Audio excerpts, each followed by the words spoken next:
Hi! Welcome back to my YouTube channel, guys. Once again, this is Shally Coats and nakauwi na ako galing sa day off. Kung nakikita nyo, nakapambahay na ako.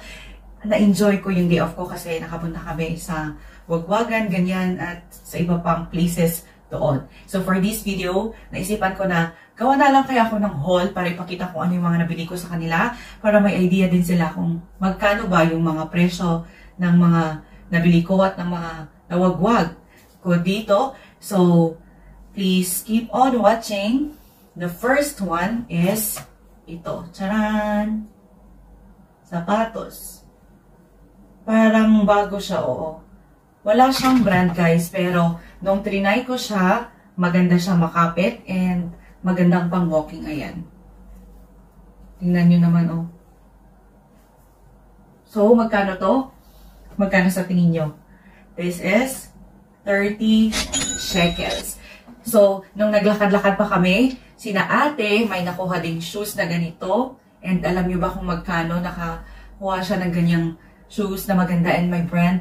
It's only 25 shekels. And ito din yung nakuha ni Maureen na 20 shekels din. Okay? So, yung next na nabili ko, guys, is itong undies nila na tatlo na yung laman. And this is 10 shekels. Yan. So, may ano din sila. May mga bra, ganyan na 10 shekels din. And doon naglakad-lakad kami. Ito, brand new na t-shirt. O, diba? Yellow. Ang ganda niya, guys. Maganda actually yung tela niya. Gusto ko yung tela niya. Hindi mo na kailangang magsando, diba? Kasi may mga t-shirt na manipis na kailangan pang magsando, ganyan. Pero ito hindi. Yung size niya is small. Medyo malaki yung sizing nila. Kasi diba sa atin pag small, hindi ganito kalaki. So, ito yung small na yellow. This is 30 shekels. Or at least, bago na siya, diba? 30 shekels. And actually, dalawa yung binili ko. Yellow and itong white. Ito naman si white. Ganito yung style niya, oh. Maganda din. Tadaan! Pag titingnan nyo, guys, diba, malaki siya. Pero small din yung size niya. Ayan. Small yung size niya. Yan. Pero pag titingnan nyo yung size, ganito. So, malaki yung sizing niya. Hindi ko alam pag American size, kaya medyo malaki.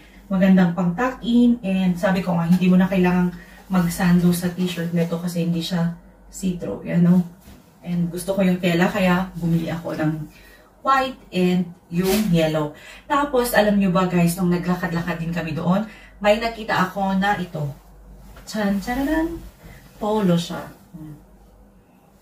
Pwedeng pang topper, pwede nyo din Ito din, yung brand niya is, yan Castro, na medium size. Alam nyo ba kung magkano to? Ito yung pinakamura na nabili ko doon. It's 5 shekels. And di ba yung Castro is kilala atang brand dito sa Israel? So ito, 5 shekels. Ayan. So, magkano ba lahat ng total ng napamili ko? Ito. And nag-enjoy naman ako, guys. Gusto ko pang bumili pero wala na tayong extra. Kaya syempre, at saka pag pupunta sa Wagwagan, syempre bibilhin mo lang yung mga gagamitin mo din para hindi din sayang kasi minsan na-try ko yan noong mas bata pa ako pag nag-wag bumibili ng mga bagay-bagay na mamaya na-stock lang siya sa closet. Pero as much as possible, itry natin i-avoid yun, di ba? Para makatipid din. So, yun guys, I hope you enjoy this video and please don't forget to subscribe, comment, like, and share na din ang video na ito. And thank you so much. If you have any ideas talaga, no? If you have anything na gusto pa niyong gawan natin ng vlog, please comment. Thank you, and I'm gonna see you on my next one. And have a good day, good night, good morning, good afternoon, wherever you are. Thank you so much, and bye!